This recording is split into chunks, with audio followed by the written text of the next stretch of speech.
حضور یہ چین سے ہی دوسرا سوال ملا ہے. وہ لکھتے ہیں کہ حضرت مسیح موعود علیہ الصلوۃ والسلام نے اپنی کتاب اسلامی اصول کی فلاسفی میں سور کی حرمت کی وجہ بیان کرنے کے بعد فرمایا ہے کہ مردار کا کھانا بھی اسی لیے اس شریعت میں منع ہے کہ مردار بھی کھانے والے کو اپنے رنگ میں لاتا ہے.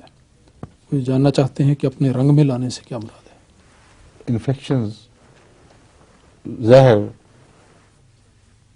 قطعی بات ہے، ظاہر بات ہے کہ ایک شخص، ایک جانور جو خود اپنی موت مرا ہے، کوئی وجہ اس کی موت کی بنی ہے اور وہ تعفن ہے اس کے جسم میں جو پیدا ہو گیا ہے.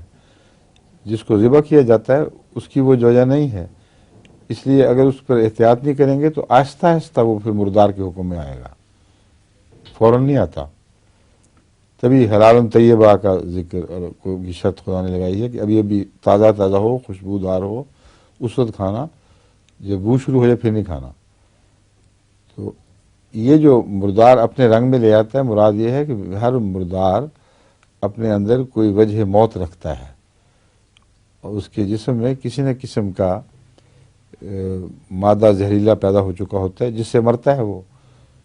تو وہ کھاؤ گے تو وہی مادہ تمہارے جسم میں بھی سرایت کرے گا اور تم اس کے حکم میں آ جاؤ گے. سمجھے؟